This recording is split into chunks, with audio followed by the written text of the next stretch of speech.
창세기 15장 되겠습니다. 창세기 15장 1절에서 마지막 절까지 다 보겠습니다. 네, 한 절씩 교독합니다. 이후에 여호와의 말씀이 환상 중에 아브라함에게 임하여 이르시되 아브라함아 두려워하지 말라. 나는 네 방패요 너의 지극히 큰 상급이니라.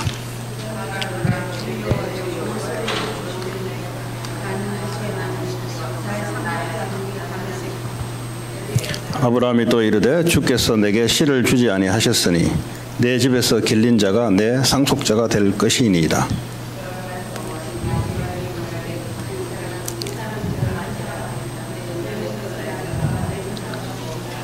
그를 이끌고 밖으로 나가 이르시되 하늘을 우러러 무뼈를 셀 수 있나 보라. 또 그에게 이르시되 네 자손이 이와 같으니라.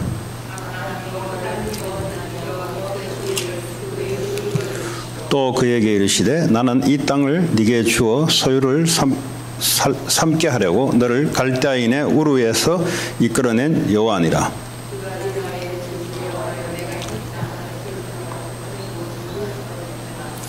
여호와께서 그에게 이르시되 나를 위하여 3년 된 암소와 3년 된 암염소와 3년 된 숫양과 산비둘기와 집비둘기 새끼를 가져올지니라.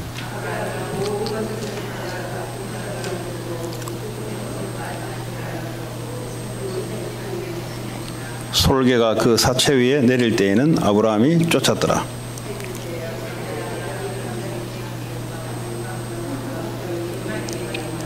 여호와께서 아브라함에게 이르시되 너는 반드시 알라. 네 자손이 이방에서 객이되어 그들을 섬기겠고 그들은 400년 동안 네 자손을 괴롭히리니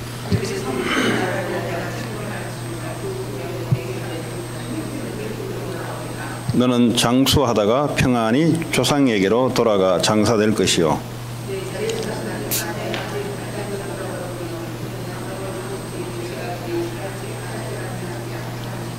해가 져서 어두울 때 연기 나는 화로가 보이며 타는 횃불이 쪼갠 고기 사이로 지나더라.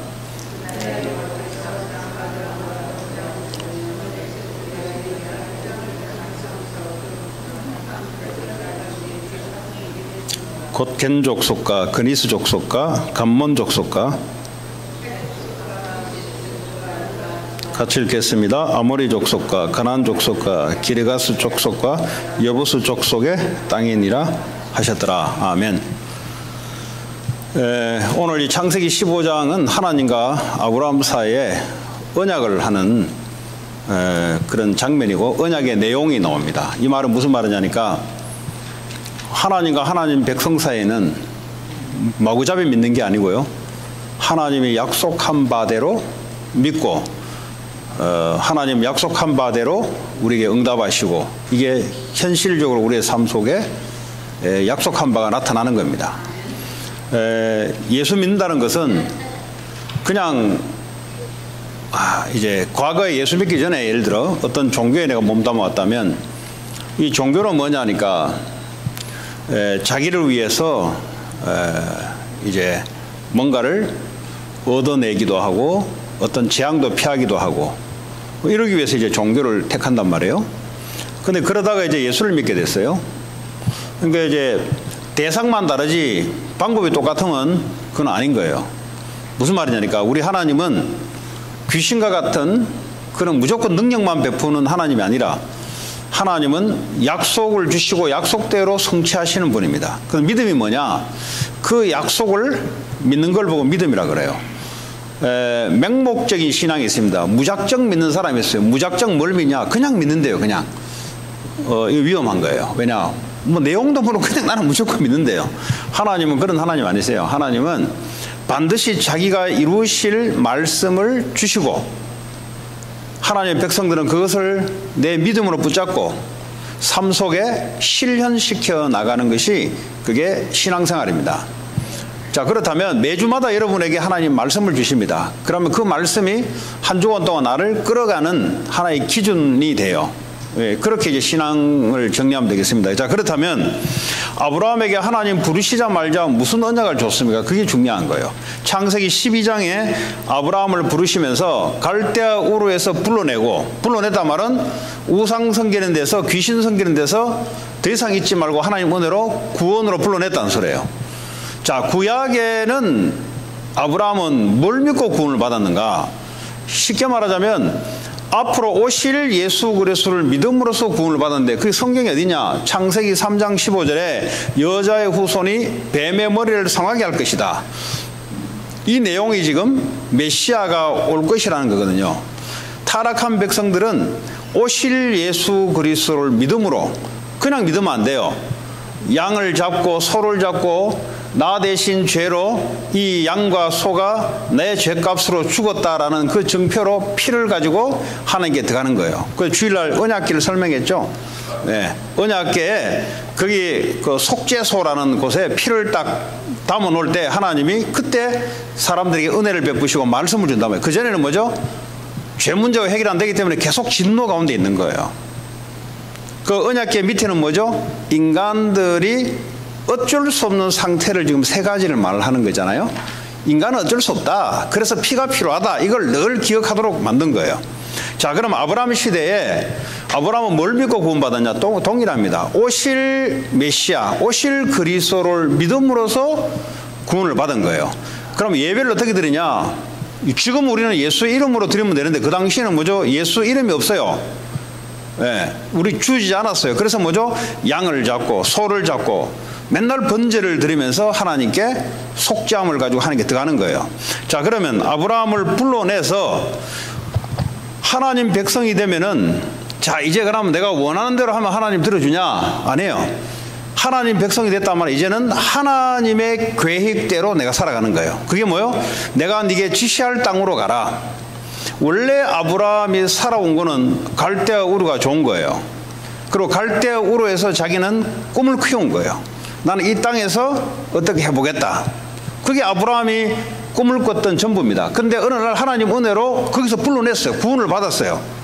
근데 거기서 하나님이 원하시는 계획을 보지 못하면 아브라함 어디로 돌아가냐? 자꾸 갈대아 우르로 돌아가요. 자기가 옛날에 꿈을 꿨던 그 계획, 자기가 상상했던 그 삶, 이 삶으로 돌아가게 돼 있어요. 뭘 놓치면요, 하나님이 아브라함을 통해서 하고자 하는 가나안 땅을 가라는 것을 놓치게 되면은 인간은 어쩔 수 없이 옛 틀로 그냥 돌아가게 돼 있는 거예요.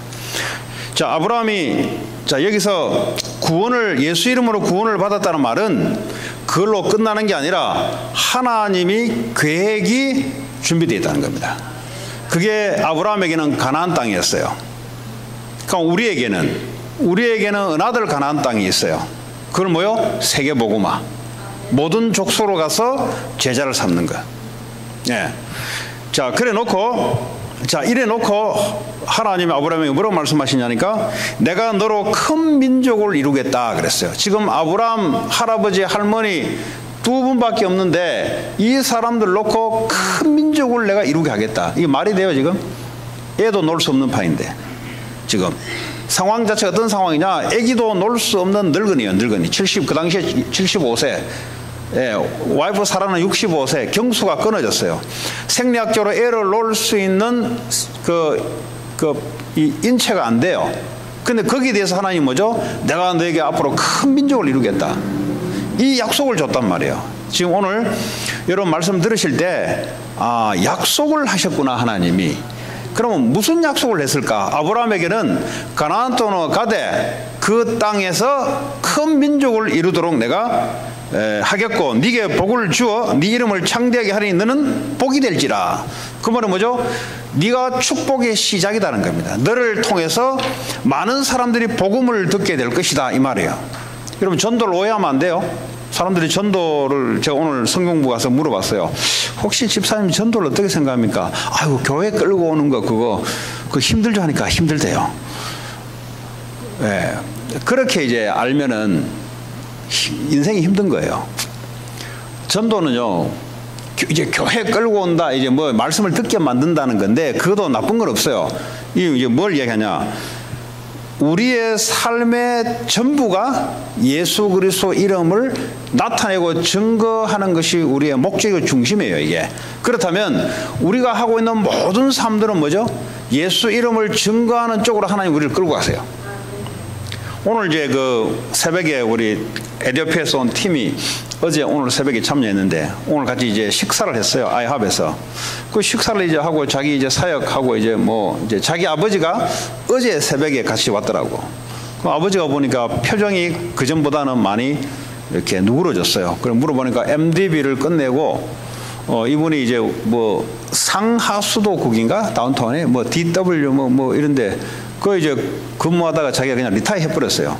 근데 물어봤어요. 네 아버지 왜 리타이 했냐니까 뭐 돈도 많으니까 뭐 더 이상 일을 할 이유도 없는 것 같고. 그래서 이제 풀로 신학에 10년을 다녔어요. 일을 하면서 저녁에 가서 들은 거예요. 그래서 지난 학기에 이제 끝낸 거예요. 그러네. 그래서 너 목사 될 거냐 물어보니까 에이, 그런 건 아닌데. 그런데 이제 그 아들한테 물어 너 아버지 그러면은 사역할 거냐니까 모르겠대. 그래서 이제 그러면 어느 교회 다니냐니까 원래 자기 고모가 다니는 차이니스 교회에 있어요. 원래 이 사람들이 다닐 때 차이니스 교회예요. 차이니스 교회가 이제 문제가 일어난 거예요, 지금. 그러니까 이제 거기도 못 가는 거야. 또 어디 또 다른 데 어디 갔는데 그 다민족 교회를 갔는데 그것도 문제가 일어난 거야. 오도 갈 데 없이 그냥 있는 거예요. 그 오도 할 거 없이 그냥 교회 와라 여기. 옛날에 이제 제 엄마가 왔을 때 보니까 아 여기는 한국 교회 아니냐 그러더라요. 그 전부 한국 사람만 있으니까. 아니 이제 한국 사람도 있지만 한국 사람 아닌 사람도 많으니까 오라고 해라. 이 다민족은 그래요. 어디 가면은 저 한국 사람들이 다수 모이면은 이 중국 사람들이 이 홍콩 사람들이잖아요. 끼기가 좀 그런가 봐 이게 분위기라는 게. 그래서 수양하고도 얘기할 때 반드시 영어 써라 하는 말이 그 말이에요. 예, 얘기하면은 상대적으로 이 사람들은 소외감을 느낍니다. 그렇지 않겠어요? 예를 들어 어디 친구 따라갔는데 친구들이 많이 있어. 그럼 뭐 아는 척도 안 하고 지들끼리 이야기하면 얼마나 소외감 당하겠어요? 똑같은 겁니다. 사람이 모이는 그룹은 그런 겁니다. 무시당하는 것 같기도 하고 그걸 반드시 그 사람들을 먼저 편리하게 생각해줘야 이 사람들이 정을 붙이고 말씀을 들을 수 있습니다. 그래서 제가 그랬어요. 그러면 주일날 아버지하고 어머니 모셔와라. 모셔와서 메시지 듣고 그리고 요즘은 단민족도 그래도 눈에 보이게 좀 있으니까 아마 그리고 그 다음 주에는 이제 백인 목사님이 와서 말씀 전하니까 오히려 뭐 좀 잘 이렇게 좀 통하지 않겠느냐 이제 그랬어요. 무슨 말이냐? 하나님은 그분이든지 누구든 간에 전도와 선교의 생명 구원을 중심으로 하나님이 이끌어 가시는데 이것이 내 인생의 절대적인 목적이다라고 이렇게 전도 선교가 답이 나지 않으면 어렵게 돼 있어요. 뭘 신학해도 어렵고 리타이해도 어렵고 리타이 안 해도 어렵고 그렇습니다. 왜냐? 하나님의 절대 계획이 내 모든 것을 내가 하고 있는 모든 것이 뭘 위해서 있는 거냐? 예수 그리스도 이름을 나타내기 위해서 있는 거란 말이에요. 근데 내 계획이 거기 안 가 있단 말이에요. 그러니까 어려울 수밖에 없는 거죠. 그들은 이제 얘가 이제 이디오피아에서 왔으니까 목걸이를 이제 이디오피아 목걸이를 했어요. 나는 뭐 이게 이디오피아인지 목걸이인지 몰랐어요. 근데 그 서빙하는 그 얼굴이 좀 까무잡잡해요. 까무잡잡한데 이거 뭐 흑인 같기도 하고 아닌 것 같기도 하고 그 이디오피아 사람들이 그래요 보니까. 그 이제 인도 사람들이 장산도 가가지고 피가 섞이고 중동 사람들이 가서 피가 섞여가지고 이거 뭐 얼굴이 약간 까만데 이게 완전 아프리카도 아니고 그게 에티오피아 사람들이에요. 그 자기들끼리 알아보더라고. 목걸이 보더니 이디오피아 사람이라고. 그래서 얘가 이디오피아 말 조금 하니까 서로 이제 막 얘기를 하는 거예요. 그래 다 끝나고 난데 야 혹시 오늘 우리가 아이합에 여기 아침에 밥 먹으러 왔지만 근데 하나님은 밥 먹는 것도 필요하지만 하나님은 다른 목적이 있을 수 있다. 그래서 저분을 네가 연결해서 전화번호를 일단 받아서 메시지를 보내라. 왜냐하면 어디 교회 다니냐니까 이디오피안 올소독스 철치를 다니는데요. 아주 자부심 있게 이야기하더라고. 야 우리가 밖에서 이디오피아 사람 만나 전도하려면 너무 힘든데 오늘 하나님이 너하고 지기가 먼저 아는 척 했으니까 전화번호를 따서 메시지를 한번 줘봐라. 뭐 아니면 말고. 근데 그 사람 뒤에는 많은 하나님의 말씀에 갈급한 사람도 있을 수 있다. 지금 제가 뭘 설명하는 거죠? 우리의 삶에 있어서 가장 절대적인 계획을 놓치고 밥만 먹는단 말이에요. 무슨 말인지 이해되세요? 그래서 이제 나갈 때 전화번호 따라하니까 얘는 못 따.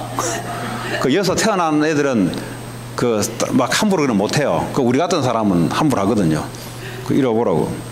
너 얘가 메시지를 보내주려는데 전화번호 있냐? 하니까 바로 적어주더라고. 이제 나 같은 사람이 필요하죠. 캠프는 나 같은 사람도 필요하고 이런 사람도 필요한 거예요. 요거 이도표에서 왔으니까 서로 통하게 되고 또 내가 없으면 전화번호 교환이 안 돼요. 그리고 아이디어가 안 나와요, 걔는. 그렇죠? 그래서 이제 이름하고 전화번호 받아서 일단 메시지를 전해주라. 메시지를 전해주면은 반응이 온다. 아니면 그 주변에 영적 문제 있는 사람들 뭐 어떻게 하든지 아니면 말고. 이게 무슨 말이냐? 우리의 삶의 모든 목적이 밥을 먹지 말은 소리 아니잖아요. 그 친구하고 이야기하지 말은 소리 아니잖아요. 근데 하나님의 계획이 뭐냐? 하나님의 계획은 생명 구원하는데 가장 목적이 있다는 겁니다. 그러면 어떻게 돼요? 그 친구가 나하고 이야기하는 거는 서론이 되어버려요. 인트로덕션이 되어버려요. 본론이 뭐냐? 그 이디오피아 사람을 통해서 복음 증거하는 것이 그게 가장 본론이 되는 거죠. 그래서 전도 선교를 이렇게 배우지 않고 다르게 뭘 해가지고 사람을 설득해가지고 뭘 끌어오니 많이 이렇게 혹시 전도를 이해한다면 얼마나 피곤하겠어요. 우리의 삶 전반이 생명 구원 예수 이름을 증거하기 위해서 우리의 모든 삶이 존재한다는 것을 언약으로 잡고 있으면 전도만큼 쉬운 게 없어요. 왜냐? 아니 삼석에 와서 그 사람이 와서 먼저 와서 시비를 거는데 혹시 이디오피아에서 온 게 아니냐고 먼저 와서 걸렸는데 그거 누가 말을 못합니까? 그 전화번호 뭐 주고 받고 메시지 하는 거 누가 못합니까? 이게 무슨 말이냐? 지금 아브라함을 불러놓고 하나님이 가나안 땅으로 들어가서, 왜냐하면 예수님 오실 땅이고 거기 가서 니들 후손을 통해서 예수님 오실 것인데, 지금 아브라함의 전도는 뭡니까? 계속해서 후손들에게 예수 아는, 오실 예수를 아는 많은 사람들이 큰 민족을 위해서 나오는 게 전도예요. 선교는 뭐냐? 아브라함을 통해서 타 민족들이, 지난번에 왜 소돔 왕이 아브라함을 보면서 하나님을 믿는 사람이 어떤 것인가를 봤을 거예요 아마. 예? 물질을 전혀 받지 않는다 그랬잖아요. 왜냐? 천지의 주제이신 나는 하나님 믿는 사람이다. 그게 이제 복음이 증거되는 거단 말이에요. 그 선교도 하면서 전도는 뭡니까? 아브라함의 앞으로 후손들, 그때는요 혈통을 통해서 나오는 게 전도예요. 지금은요 혈통이 아니고요 모든 족속으로 가서 복음을 증거하는 게 전도란 말이에요. 그래 놓고 어떤 축복을 주냐? 너는 복이 될지라. 복이 될지란 말은 너를 통해서 복음이 전달되게 할 것이다 이 말이에요. 그 언약을 잡아야 돼요. 그러면 나를 통해서 복음이 전달된다는 말은 나를 통해서 복음 받을 자들이 있다는 소리잖아요. 그게 전도 선교 우리의 삶의 목적입니다. 이래 놓고 뭐라고 또 약속을 주냐니까, 너를 축복하는 자에게는 내가 복을 내리고 너를 저주하는, 이 일을 하는데 너를 축복하는 자 내가 축복하겠고 너를 저주하는 자 저주하겠다. 신약 성경에 보면은 이 작은 소자, 작은 어린애에게 냉수 한 그릇 대접하는 것도 하나님이 그 상을 잃지 않는다 그랬어요. 네가 선지자 이름으로 선지자를 대접하면 선지자의 상급을 받을 것이고, 그러니까 전도자들에게 물 한 그릇 대접한다. 하나님은 그 상을 결단코 잃지 않겠다 그랬어요. 여러분, 전도 선교에 밖에서 그 교회 와서 설거지 하잖아요. 그 설거지를 그냥 언약 없이 하면 안 돼요. 이 설거지 하는 게 전도 선교와 언약을 잡아야 돼요. 이 설거지 하는 것이, 그처럼 누가 대신 내가 설거지 하잖아요. 왜냐? 저 전도자를 위해서 하잖아요. 그 시간에 교회 안에서 뭔가 많이 벌어지거든요. 그 설거지 할 시간에 대학부, 복음편지, 구원의 길, 이런 것들이 막 이루어지거든요. 그러니까 내가 설거지 하는 것이 직접적인 전도는 아니지만은 이 설거지 함으로써 복음이 증거되는 거예요. 그럼 여러분, 언약을 잡고 교회에서도 마찬가지고요. 왜냐? 하나님은 언약대로 역사하시고 우리는요 언약을 잡는 믿음으로 믿음의 역사가 나타나기도 하고. 자, 너를 저주하는 자에게는 저주할 것이다 그랬어요. 그건 뭐 다 됐죠. 뭐 사실 뭐 겁날 것도 없고 뭐 그렇잖아요. 왜냐? 내가 복음 붙잡고 하나님 언약으로 걸어가는데 나를 축복하는 사람은 하나님 그 사람을 축복할 것이고, 눈에 보이도록 저 사람을 도우니까 계속 복을 받네 알도록 만든다 이 말이에요. 근데 저 사람을 건드니까 내가 재앙을 받네 알도록 만들어준다 이 말이에요. 뭐 그 정도 됐으면 됐죠 뭐. 근데 그렇지 않은데 왜 침이 없을까요? 언약 놓친 신앙. 자기 생각대로 안 되니까 허리가 처지는 거예요 이제. 그럼 자기 생각대로 믿는 게 아니란 말이에요. 하나님이 약속대로 하나님은 성취하시고 우리는 약속을 믿고 가는 것.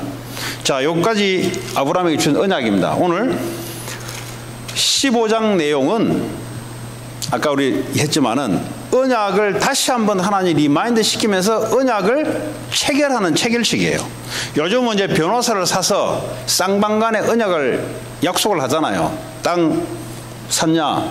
그 변호사 중간에 껴서 문서를 만들잖아요. 얼마에 변호사가 많아네. 얼마에 얼마로 한다. 그래서 중간에 변호사가 딱 자격 있는 사람이 그 하잖아요. 오늘 하나님과 아브라함 사이에 계약을 체결하는 거예요 지금. 자, 왜 이 계약을 체결했냐? 지난주에 318명을 끌고 가서 소돔 왕을 도와주면서 롯을 빼내잖아요. 그러면서 모든 재물들을 다시 돌아오게 만들잖아요. 그러면서 나는 너로부터 어떤 재산도 받지 않겠다. 나는 하나님을 믿는 사람이다. 그래 놓고 오늘 하나님이 그 다음에 아브라함의 그 고백 위에 하나님이 뭐라고 지금 말씀하시는가? 이게 오늘 15장이에요 지금. 1절에 이후에 여호와의 말씀이 환상 중에 아브라함에게 임했어요. 말씀이 임했어요. 아브라함아 두려워하지 말라. 네? 지금 재산 네가 손 하나 안 댔는데 그때 뭐죠? 하나님이 환상 중에 아브라함에게 너 두려워하지 말라. 뭐라고 얘기합니까? 나는 하나님은 너의 방패다. 방패가 뭡니까? 어떤 적으로부터 막아주는 하나님이 대신해서 막겠다는 거죠. 그러니까 전쟁 이기는 거예요.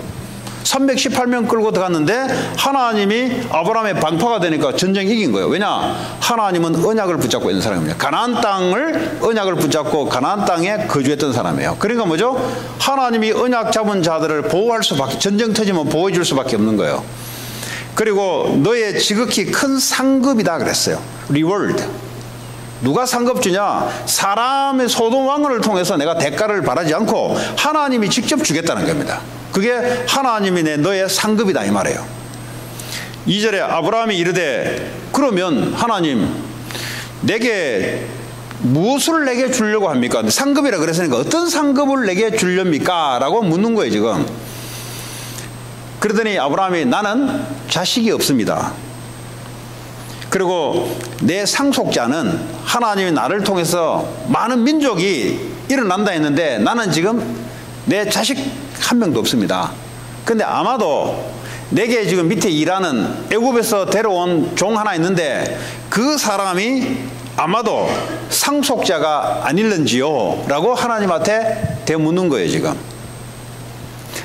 그랬더니 또 3절에 아브라함이 또 하나님께 묻습니다. 아브라함이 또 이르되 주께서 내게 씨를 주지 아니하셨으니 이것은 무슨 말이에요? 내 대를 잇는 자가를 하나님이 주지 않으셨으니 내 집에서 길린 자가 내 집에 지금 종 하나가 내 상속자가 될 것입니다 라고 하나님께 이야기했어요. 여러분 왜 이게 중요합니까? 하나님이 분명히 네 씨를 통해서 이 메시아가 올 것이고 너를 통해서 큰 민족을 이루는데 근데 지금 아브라함이 죽어버리면 대를 잇는 자녀가 없단 말이에요. 근데 아브라함이 생각한 거예요. 아마 애굽에서 데려온 몸종 하나 걔를 내 양자로 들여서 아마 이런 것 같다 라고 이제 하나님께 지금 말씀하는 거예요. 그랬더니 하나님이 4절에 뭐라고 말씀하냐? 여호와의 말씀이 그에게 임하여 이르되 하나님은 항상 뭐죠? 말씀으로 임합니다. 하나님은 눈에 보이지 않습니다. 눈에 봤다는 사람은 좀 이상한 사람이에요. 봤다는 사람은 하나님이 영이시니까 보이지 않아요. 귀신이 광명의 천사처럼 나타나서 그럼 하나님 봤다는데 하나님 얼굴로 어떻게 생겼는데? 아주 잘생겼대요 누가. 그 잘생겨 어떤 게 잘생겼는데? 그러니까 말도 안 되는 소리를 하는 거지 이제. 또 어떤 사람은 천국 갔더니 다이아몬드, 금, 은 천국에는 금은 다이아몬드가 가치가 없어요 거기는. 그 천국에 무슨 금은 다이아몬드가 가치가 있어요. 이 땅에 있을 때 금은 다이아몬드 가치 있지. 그 천국에는 그거는 취급도 안 해요. 천국 가봤더니 뭐 금, 은, 뭐 다이아몬드, 뭐 꽃밭이 뭐 이렇게 꽃밭, 그 뭐 꽃밭이 있습니까? 그 우리 보통 정원 가꾸니까 이제 꽃이 있다 생각하니까 이제 자꾸 착각하는데 하나님은 우리에게 말씀으로 옵니다. 그게 뭐 천국 가봤다고 뭐 어쩌고 뭐 가봤더니 야 뭐 빛깔도 뭐 상상할 수 없는 빛깔, 누가 그 말 못합니까? 네, 하나님 말씀으로 말씀도 몰라요. 맨날 그 짓하고 돌아다닙니다. 신앙은 진짜 없고 맨날 뭐 봤다 그러고 하나님 말씀 안 믿어지고. 하나님 아브라함이 이 당시에도 아브라함에게 말씀으로 임하여 이르시되 그 사람이 네 상속자가 아니다는 겁니다. 네 몸에서 날 자가 네 상속자. 그 말은 뭐죠? 75세 나이에 네 몸에서 날 아들이 있다는 겁니다. 자, 5절에 하나님이 뭐죠? 또 아브라함을 끌고 지금 밖으로 가는 거예요. 지금 도저히 안 믿어지냐? 끌고 밖으로 나가 이르시되 하늘을 우러러 봐라. 지금 별들이 저렇게 있는데 별 네가 셀 수 있냐? 한번 세어봐라. 여러분 하늘에 별 셀 수 있어요? 네. 그리고 또 그에게 이르시되 네 자손이 이와 같이 많게 될 것이다. 지금 아브라함이 내 몸에서 날짜가 없는데 뭐 어떻게 되겠습니까 하니까 하나님이 밖으로 끌고 가서 하늘의 별을 보여주면서 네 자손이 이렇게 숫자가 많게 될 것이다. 그러면서 6절에 아브라함이 여호와를 믿으니 하나님의 약속을 믿으니 여호와께서 이를 그를 그의 의로 여기시고. 우리는 행위가 아니에요. 행위 이전에 하나님 약속을 믿는 거예요. 믿음 없는 행위는 그거는 하나님한테는 불필요한 겁니다. 하나님이 약속했던 말씀을 전제를 내가 믿는 걸 보고 의라 그래요. 그래서 의인이라고 합니다. 예수 그리스도를 본 적은 없지만은 그 약속된 말씀을 내가 믿는 것을 보고 의인이라 그래요. 믿음은 어디서 난다고요? 들으면서 나고. 또 믿는 자들은 뭐라 했습니까? 의인이라고 말씀하셨어요. 의인. 자, 7절로 넘어갑니다. 또 그에게 이르시되 나는 이 땅을 네게 주어, 또 이야기합니다. 가나안 땅을 내게 주겠다. 그리고 네 후손들을 엄청난 숫자를 많게 지금 부풀게 만들겠다. 그리고 이 땅을 네게 주어 너의 소유로 삼고 네 재산으로 삼게 만들겠다. 너를 갈다인의 우르에서 이끌어낸 나 여호와다. 너를 불신자에 살던 거기에서 내가 너를 이끌어낸 여호와다. 어디서 많이 본 거 아닙니까? 애굽에서 종되었던 너희를 내가 거기서 이끌어낸 나 여호와니라. 십계명 주기 전에 하나님 말씀하잖아요. 너희들이 애굽에서 종로로 됐을 때 거기서 너희를 불러낸 나 여호와다. 그러므로 너희들은 다른 신을 섬기지 말라. 다른 신을 섬길 이유가 없죠. 애굽에 있을 때 아무도 어떤 신도 나를 거기서 구원 못 시켰는데, 이 마찬가지죠 아브라함에게. 자, 8절에 그가 이르되 주 여호와여 내가 이 땅을 소유로 받을 것을 무엇으로 알리까? 또 하나님께 또 따져요. 지금 이게 하나님은 약속했는데 내가 어떻게 믿겠습니까? 하나님은 그렇게 말씀하셨는데 내가 무엇으로 내가 믿겠습니까? 라고 이 말 하는 거예요 지금. 자, 9절에 여호와께서 그에게 이르시기에 이제 믿도록 만들어주는 거예요. 그 당시에 계약 방식이, 오늘날은 이제 변호사를 통해서 우리가 계약을 취하지만은 그 당시의 계약 방식은 어떤 방식이냐니까, 내가 장로님하고 나오고 어떤 빌딩을 하나 내가 그 장로님이 내게 팔아요. 그럼 뭐 샀다 팔았다 그 당시에 뭐 서류도 있는 것도 아니고 그렇잖아요. 뭐 종이가 나온 적도 아니고 뭐 문자도 뭐 이렇게 된 적이 있는데, 그럼 어떻게 계약 방식을 어떻게 확인하냐? 그때는 이렇게 했어요. 동물을 딱 잡아서 중간에 배를 딱 갈라요. 배를 딱 가지고 이렇게 놓고 그 사이를 통과하게 만들어요.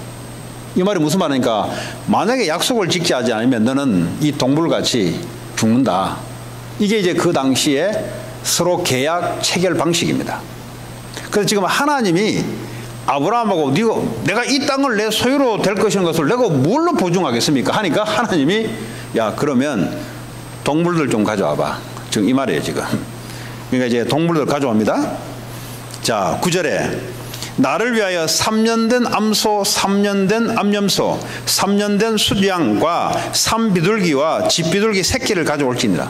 뭘 많이 가져오라 그래요. 하나만 가져오면 되지. 어쨌든 가져와서 10절에 아브라함이 무슨 말인지 알아요. 지금 내가 무슨 증거를 가지고 하나님 당신의 말을 믿겠습니까 하니까 동물들을 가져와. 이 말은 뭐죠? 그 당시에 사람과 사람 사이의 계약 체결 방식을 아브라함이 알아요. 그랬더니 10절에 아브라함이 그 모든 것을 가져다가 그 중간을 쪼개잖아요. 왜냐? 이 계약 체결 방식을 아니까 미리 쪼개요. 쪼개고 그 쪼갠 것을 마주 대하여 놓고 그 새는 쪼개지 아니하였으며, 새는 레위기에 보면은 쪼개지 않게 나와 있어요. 레위기에 보면은 새 이런 건 작으니까 이거는 안 쪼개고 좀 더 큰 동물들은 다 배를 쪼개 가지고 이래 놓고 거기에 이제 사람이 서로가 통과해야 돼요. 통과한다면 만약에 계약을 어기면 둘 중에 한 놈은 이렇게 죽는다. 이렇게 생명을 걸어놓고 지금 체결하는데요. 오늘 여기서는 어떻게 체결 방식이 나오냐? 11절에 솔개가 그 사체 위에 내릴 때에는 아브라함이 쫓았더라.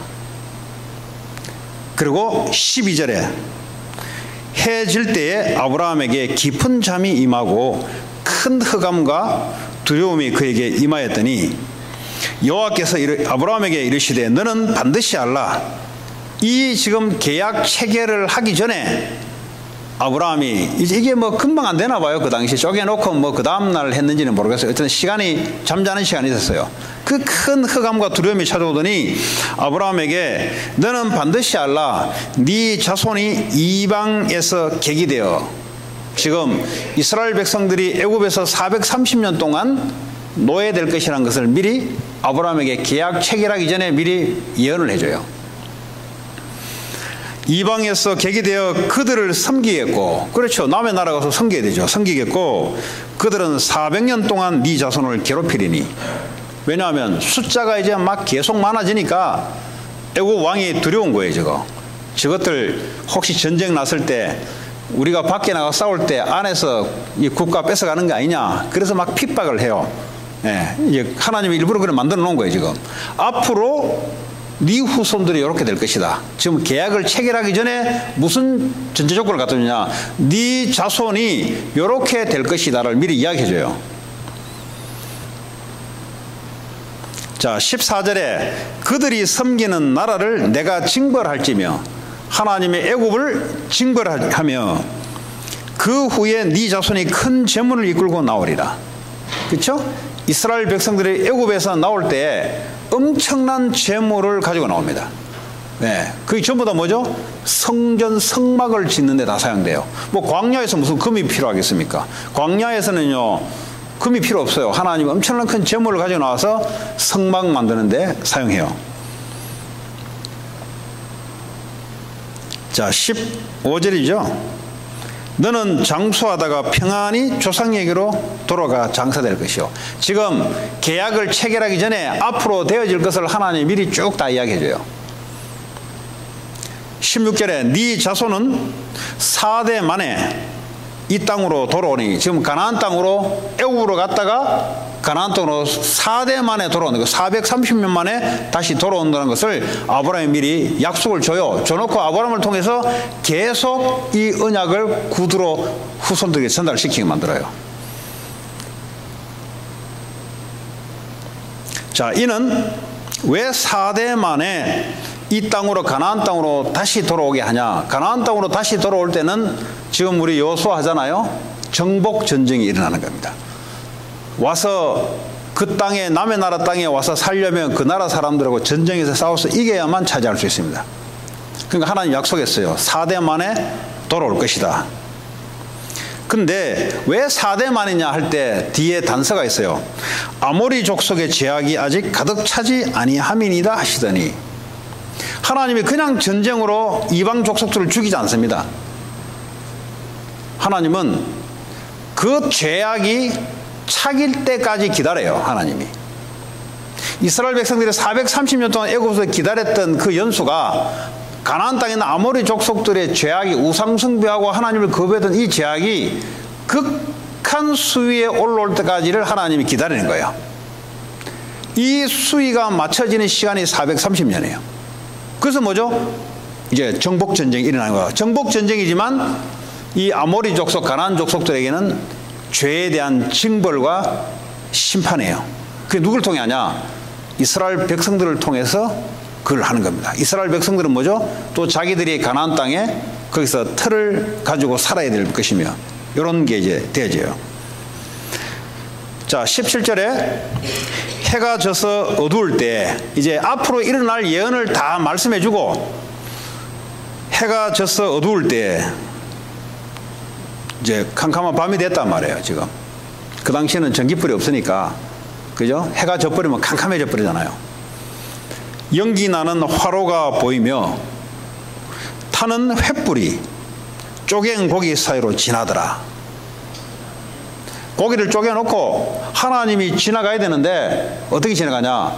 쪼갠 사이로 횃불로 하나님이 지나가 버려요. 그게 뭐죠? 하나님이 이 땅을 내가 너와 너 후손에게 주겠다는 약속의 증표로 고기 그 동물을 쪼갠 사이로 하나님이 지나가요. 하나님이 횃불로 지나가면은 아브라함이 지나가야 될지 아닙니까? 아브라함은 지나가도록 말하지 않아요. 이 말이 뭐냐? 어차피 아브라함은 약속 못 지킬 거니까 하나님이 일방적으로 하는 거예요. 어차피 너는 앞으로 또 그 짓 할 거니까 그래 보면 너는 죽을 거니까 하나님이 일방적으로 하나님이 약속해놓고 하나님이 체결하겠다는 겁니다. 우리의 언약이 뭐냐? 하나님 우리에게 언약을 주시고 하나님이 이루시겠다는 거예요. 왜냐? 우리는 연약함을 하나님 알아요. 왜? 아담 하와 해놨더니 계속 죄를 범하잖아요. 창세기 6장에 노아 시대에 또 줬더니 또 딴짓하잖아요. 창세기 11장에 또 바벨탑사고 또 딴짓하잖아요. 그러니까 이제는 도저히 안 되니까 하나님이 일방적으로 쌍방 계약이 아니고 이제는 일방적인 계약을 해요. 하나님이 계약을 해놓고 하나님이 지키겠다 이거예요. 그 얼마나 쉽습니까? 그러니까 우리가 오늘 주된 포인트가 뭐냐? 하나님이 뭘 약속했냐? 이걸 모르면 신앙생활 꽝이야, 꽝. 그렇잖아요. 하나님이 약속한 것도 하나님이 지키는데 누구를 통해서요? 우리를 통해서 하나님, 우리 인생을 통해서 하나님이 그 언약을 지켜나가는데 그 언약 약속을 모르면 믿음도 무슨 믿음이며 신앙생활도 무슨 신앙생활이며 아무 의미가 없어지는 거예요. 그런데 언약을 갖고 있고 이에 대한 믿음이 있다. 하나님이 어떻게 나를 통해서 언약을 체결시키고 역사하는지를 우리의 삶을 통해서 하나님 하시는 거예요, 지금. 자, 18절에 그날에 여호와께서 아브람과 더불어 언약을 세워 이르시되 이제 언약 체결식을 하고 언약을 세운 거예요, 이게 지금. 내가 이 땅을 애굽 강에서부터 그 큰 강 유브라데까지 네 자손에게 주노니.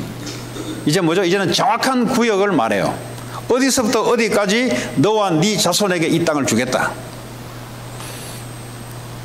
곧 겐 족속과 그니스 족속과 감몬 족속과 헷 족속과 브리스 족속과 르바 족속과 아모리 족속과 가나안 족속과 기르가스 족속과 여부스 족속의 땅이니라 하셨더라. 이게 오늘 창세기 15장의 내용이에요. 자, 그러면 오늘날 우리는 아브라함의 후손이 아니에요. 혈통적으로 우리는 한국 사람이고 우리는 뭐 한국 사람이에요. 한국 사람. 우리는 유대인들의 혈통의 후손이 아닙니다. 그런데 예수님이 올 때까지만 아브라함의 혈통이 필요한 거예요. 왜냐하면 아브라함의 혈통을 통해서 예수님이 나타날 거니까 예수님 오고 딱 뒤에는 혈통이 필요 없어요. 그때는 예수 믿으면 전부 영적인 아브라함의 후손들이 돼요. 그럼 오늘 이 말씀이 우리의 조상이 되는 거예요. 아브라함은 그래서 믿음의 조상이라 하는 거예요. 예수 믿는 자들의 전부 믿음의 조상이 아브라함인 거예요. 그럼 아브라함의 언약이 그게 나의 언약이 되는 겁니다. 그 유대인들은 뭐죠? 혈통적으로 지금도 그걸 주장하고 있어요. 예수님 오고 난 뒤에는 이제 나라가 없어요. 예수님 올 때까지만 예수님이 유대인의 혈통으로 온다기 때문에 그렇게 한 거지. 예수님 와버리면 그 다음부터는 뭐죠? 예수 믿는 자들이 영적인 아브라함의 후손. 갈라디아 3장 28절. 그 얘기예요 지금. 자, 그러면 오늘 이 말씀이 우리의 영적인 조상인데 하나님의 아브라함에게 성취해 줬던 약속이 예수님 오고 난 이후에 우리에게 또 약속을 줬어요.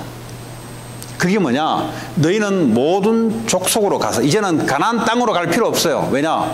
가나안 땅을 가는 것은 예수님이 혈통으로 올 때까지 필요한 것이고, 이제는 뭐죠? 예수님 오고 난 뒤에는 이제는 가나안 땅이 필요 없어요. 예수님 왔기 때문에 이제 예수님 뭐죠? 너희는 모든 족속으로 가서 제자를 삼으라. 이게 우리의 언약입니다. 이 언약을 붙잡고 움직이는 사람에게 오늘 성경에 아브라함이 약속하고 역사했던 것처럼 하나님 오늘날도 우리에게 그렇게 역사한다는 말이에요, 지금. 근데 이 언약이 나와 관계없다. 그럼 이제 힘든 거예요. 자, 그 증거로 사도 바울은 어떤 언약을 잡았을까요? 사도행전 9장에 보면은 하나님이 얘기해요. 저 바울을 내가 왜 불렀냐? 저 바울을 예수 믿고 불렀던 이유가 목적이 있어요. 뭐냐? 왕들과 이방인들과 그리고 뭐죠? 이스라엘 백성들에게 나의 증인으로 세우려고 그 사도 바울을 불렀다 그랬어요. 그와 마찬가지로 오늘 저와 여러분들에게는 하나님의 구원을 줄 때는 하나님 우리에 대한 계획이 있습니다. 그 계획은 뭐요? 이미 예수님이 12사도와 초대교회에게 이미 언약을 줬어요. 모든 족속으로 가서 제자를 삼으라. 하나님이 명령하신 거예요. 그런데 이 말을 듣지 않고 사람 말을 듣는단 말이에요. 교회 다니는데 예수님 말은 듣지 않아요. 근데 사람 말은 기똥차게 잘 들어요. 그 언약을 잡는 사람이 아니에요, 그 사람은. 그 사람은 신앙생활을 사람 말 듣고 사람 믿고 하는 거지 하나님 믿는 거 아니에요. 하나님 믿는다는 말은 하나님의 언약의 말씀을 믿고 내가 믿음을 가지고 따라가는 걸 보고 믿는다 그래요. 근데 이제 예수는 믿어요. 은혜를 뭐 내 관계없이 예수님이 은혜를 줘서 내가 믿기 때문에. 그러나 자꾸 사람의 말을 믿으려고 그래요. 그 말은 뭐예요? 하나님 언약은 믿지 않고 사람의 말을 듣고 따라가려고 그래요. 그럼 어떻게 되겠어요? 그런 사람들이 롯의 인생이에요. 롯 알죠? 롯 했잖아요, 우리가. 롯은 뭐죠? 하나님의 언약의 말씀을 듣고 따라가는 사람이 아니고 사람들이 화려하고 괜찮은 말을 듣고 결정하고 따라갔던 롯이 인생의 결과가 어떻게 됐습니까? 완전 비참한 가문이 되어버렸어요. 그 부모의 그 결단이 밑에 내려가는 후손들에게 완전히 하나님의 일을 가로막는 저주재앙을 받을 수밖에 없는. 근데 롯이 누구냐? 롯이 하나님의 백성입니다. 그 어디 나오냐? 신약에 보면 롯을 이야기하는데 하나님의 백성이라고 표현하고 있어요. 나는 처음에 얘는 구원 못 받은 자고 하나님 버린 애구나 이런 생각했는데 신약에 보니까 신약에 롯을 의인이라고 표현하고 있어요. 의인. 소돔 고모라를 멸망시킬 때 의인 10명만 해서 내가 멸망시키지 않겠다. 근데 롯 한 명밖에 없어. 롯도 모르죠. 신앙 다 잃어버리고 거기 가서 뭐죠? 사람의 말을 듣고 하나님의 언약을 놓쳐버려 사람을 몰고 들어오니까 의인이 한 명도 없는 거예요. 롯이 거기 가서 전도했어야 되는데 그럼 어떡합니까? 하나님은 소돔 고모라를 멸망시키지 않을 텐데. 나중에 나옵니다. 아브라함이 하나님께 가슴이 아파서 기도합니다. 하나님 정말 저 소돔 고모라를 멸망시켜야 됩니까? 의인 50명만 있으면 내가 소돔 고모라를 멸망시키지 않겠다. 그랬더니 아브라함이 가만히 생각해 보니까 의인 50명이 없거든. 아무리 굴러봐도 없어요. 그러면 40명은 되겠냐? 40명도 안 돼요. 그러니까 20명 되겠냐? 20명도 안 돼요.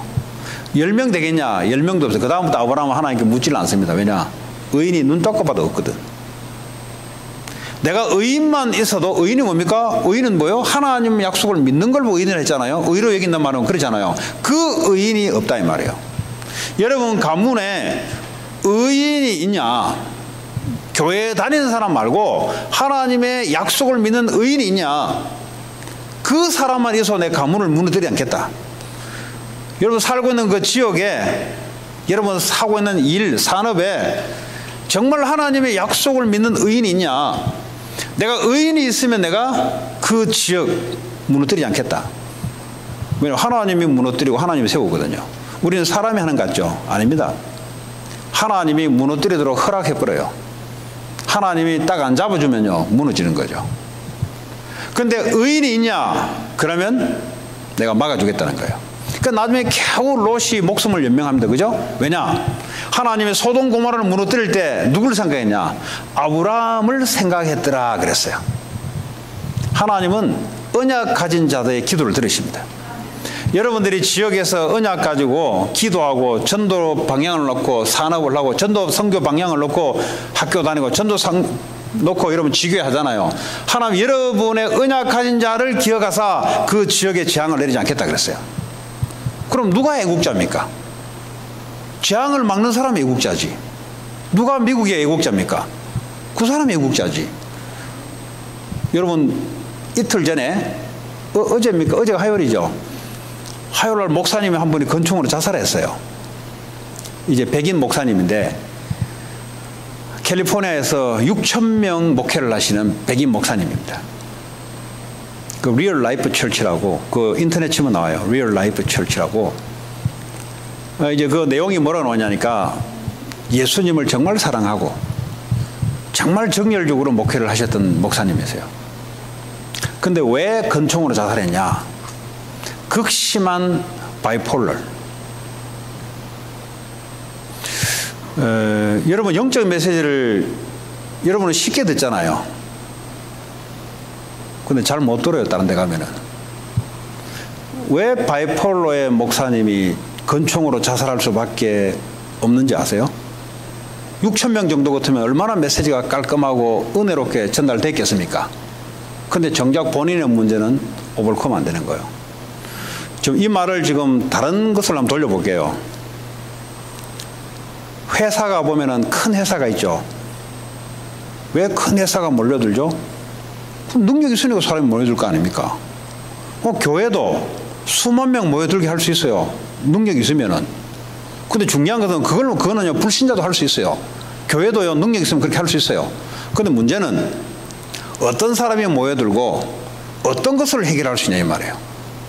성경에 보니까 예수님이 떡 5개, 물고기 2마리를 가지고 하나님이 역사를 해버렸는데 5,000, 5,000명이 먹었어요.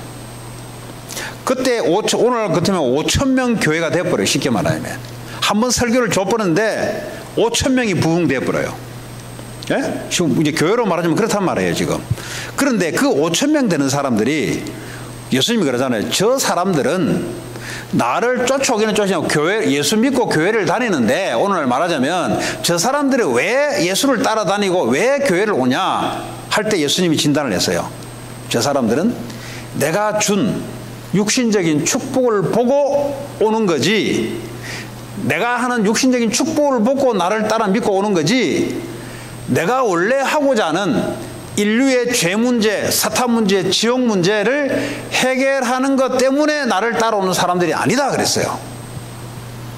예수님 당시에도 그랬고 지금도 그래요. 지금도 그래요. 그러니까 왜 교회에 모여드냐 그 말이에요. 그러니까 나중에 따로 제자들에게 먹고 마시는 것이 문제가 아니라 하나님의 말씀으로 살아야 된다. 이 오병이의 떡이 문제가 아니라 하나님의 말씀으로 살아야 되는데 이 사람들은 하나님의 말씀으로 살려고 하지 않고 우선 배고프니까 예수님이 기적을 나타내 주니까 예수를 쫓아가는 거예요. 예수가 메시아라고 쫓아가는 게 아니라 능력자가 되기 때문에 쫓아가는 겁니다.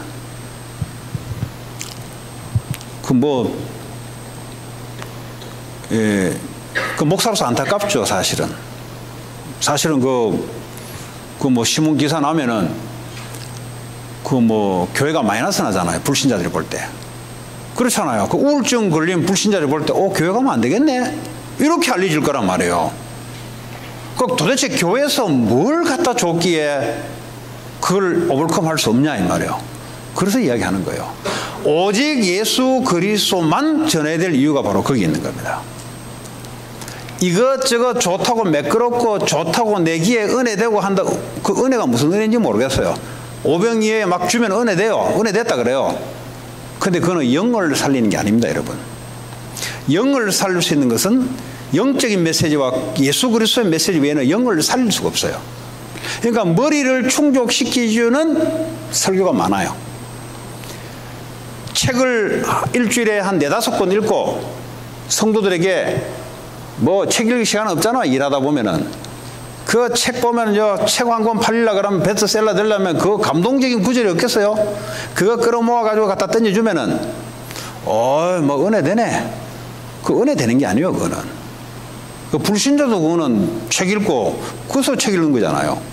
교회는 뭐 하는 곳이나 영적인 문제를 말하고, 영적인 문제를 해결하는 오직 유일한 길, 이 예수만 이야기하는 곳이에요. 그리고 예수를 통해 하나님이 살아있다는 증거를 나타내는 것이에요. 그렇게 안 돼도 사람을 따라오게 만들 수 있어요. 그 말이에요, 지금. 그러니까 뭐 죄송한 이야기인데 안타까운 거잖아요. 또 여기 세들백 철치가 있어요. 캘리포니아 제일 큰 교회죠. 릭 워런 목사님. 몇 년 전에 아들이 우울증이 걸려가지고 아버지한테 상담을 몇 번 했어요. 상담을 몇 번 하니까 아버지가 답을 못 줬겠지. 그냥 애가 자살해버렸어요. 나 보면서 그분 메시지를 내가 들어봤거든요. 정말 메시지를 잘해요. 아주 그 백인들이 좋아하는 로지컬한 메시지를 던져요. 딱 이렇게 미국 이제 폼이 있어요, 폼. 정말 애들이 좋아해요. 왜냐면 학교에서 배운 톤으로 설교를 들으니까 양식을 그대로 하니까 얼마나 좋은지 몰라요. 그러니까요, 뭐 한국 사람들은 감정이 더 앞서고 막 이런 것인데 애들이 그게 뭐 학교에서 배우는 그 폼대로 설교를 해주니까 얼마나 애들은 좋겠어요. 근데 이제 뭐 전부라고 우리가 말할 수 없지만 뭐 성도들은 그렇다 하지만은 자기 자녀가 우울증이 걸려와서 아버지에게 우울증이 있다고 토로할 때 아버지가 해줄 수 없었다는 것. 저는 그 기사를 몇 년 전에 보면서 좀 많이 생각을 했습니다. 로지컬 안 해도 된다. 매끄럽게 안 해도 된다. 오직 예수만 왜 필요한지 초대교회는 그 이야기였어요. 집에 있든지 성전에 있든지 오직 예수가 그리스도라고 말하기를 그치지 않았더라. 그 이야기를 했어요. 그래서 오늘 저와 여러분들이 언약이 뭐냐, 하나님의 약속이 뭐냐, 예수가 그리스도다. 십자가에서 모든 문제 끝냈다. 모든 문제 끝냈다고 붙잡고 우울증에 넘어가면 안 돼요. 모든 문제 붙잡고 있어야 돼요, 이거. 그러니까 이게 전달 안 되니까 우울증으로 넘어가는 거예요. 사단이 휘잡는 거예요, 지금. 그렇지 않습니까? 예, 가실 분 가세요. 괜히 눈치 보신 거예요. 예, 가세요. 예.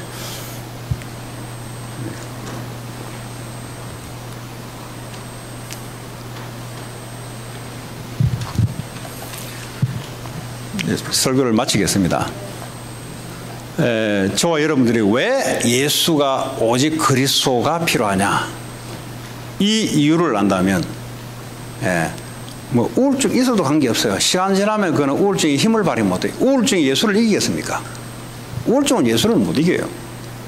아무리 우리에게 큰 문제가 있어 예수를 이길 수 없어요. 예수가 내 주인 되는 이상은 내 인생을 못 이겨요. 그래서 예수 그리스도가 왜 오직 선포될 수밖에 없는지 아브라함은 그 언약을 붙잡았단 말이에요. 그걸 믿고 나아갈 때 하나님은 약속의 말씀대로 역사를 했다는 거예요. 또 할 이야기 많아요. 다른 이야기하면 교회를 내가 목사고 하나님 믿는 백성이 이제 그 내부 고발이죠. 내부. 밖에서는 그 말을 못하죠. 불신자들한테는. 그러나 내부 우리끼리 있잖아요. 예를 들어 회사 내에 무슨 문제 있으면 밖에는 이야기 못하고 우리끼리 얘기하는 같은 크리스찬으로서. 그러니까요, 정신 문제 급증하게 일어나는데 교회는 손을 못 대고 있는 거예요. 왜 그러냐? 오만 때만 메시지, 오만 때만 성경 공부, 오만 때만 이야기는 나오는데 영적 문제, 총기 자살, 마약 중독 계속해서 매년 증거해 나오고, 교회는 엄청나게 많고 신학교는 엄청난 좋은 신학교 미국에 깔려 있는데 본인조차도 여러분 6,000명 목회하려면 설교가 보통 해가지고는 또 교회 시스템이 보통 좋은 사람 있지 않고서는 안 돼요. 그게 오늘 우리에게 시사하는 말이 뭐냐? 좋은 설교가 필요하지 않고 예수만 우리에게 필요한 거예요. 설교를 통해서 예수만 붙잡는 것. 그 이유를 알게 된다면 반드시 사탄을 이기게 돼 있어요. 이겨놓은 사실을 하나님의 약속된 증거로 이기게 돼 있어요. 이겨야 되지 뭐 실컷 설교 두고 져버리면 안 되잖아요. 뭐 오만 때만 뭐 신앙 성경부 다 해놓고 잡혀버리면 사단에게 잡혀버리면 안 되잖아요. 이기도록 이게 싸움하려면 이기게 해야지요. 요즘 보니까 그 선거에 보니까 한국의 뭐 여당에 보니까 몇 명의 후보가 나왔어요. 전부 다 뭐죠? 이겨야 되지. 싸움해서 이겨버려야지. 뭐 지는 게임 해가지고 되냐고요. 맞습니다. 이겨야 돼요. 세상을 이겨버려야 돼요. 사탄을 이겨버려야 돼요. 뭐 아무리 좋은 걸 다 듣고 했는데 져버리면 어떻게 됩니까? 그럼 끝나는 거예요. 그냥 축구를 하면 꼬링을 넣어버려야 되지. 뭐 앞에서 별의별 현란한 트리킥을 다 부리고 뭐 감독이 현란한 전략을 펴가지고 뭐 4-4-2, 4-4-3 뭐 어쩌고 저쩌고 지들끼리 떠들어 사도 꼬링 안 들어가면 그거 끝나는 거예요. 그거는 꼬링 안 들어가면. 꼬링이 들어가야 돼. 일단은 세상을요 이겨버려야 돼요. 세상을 이기지 않으면 어떡합니까? 아무리 뭐 설교를 듣고 뭐 아무리 해서도 그 이기는 방법이 오직 그리스도. 그것만이, 왜냐하면 예수님이 세상을 이겼다 그랬거든요. 다른 것으로 이길 수가 없어요. 오늘 이것으로 창세기 15장을 끝내도록 하겠습니다. 그래서 오늘도 여러분들이 아브라함이 붙잡은 언약, 여러분들도 왜 예수 그리스도만 내게 언약이 필요한지, 이것이 뭐죠? 교회뿐만 아니라 여러분 삶 속에서도 그걸 붙잡고 있어야 가문의 영적 문제, 지역의 어둠의 세력을 이기고 하나님의 언약의 역사가 여러분 삶을 통해서 나타날 줄 믿습니다. 같이 오늘 주신 말씀 붙잡고 기도합시다. 하나님 감사합니다. 오늘도 하나님께서 주신 약속대로 하나님 축복해 주시고 하나님 언약대로 우리의 믿음이 있게 하시며 언약대로 하나님께서 우리를 인도할 줄 믿습니다. 예수 그리스도 이름으로 기도합니다.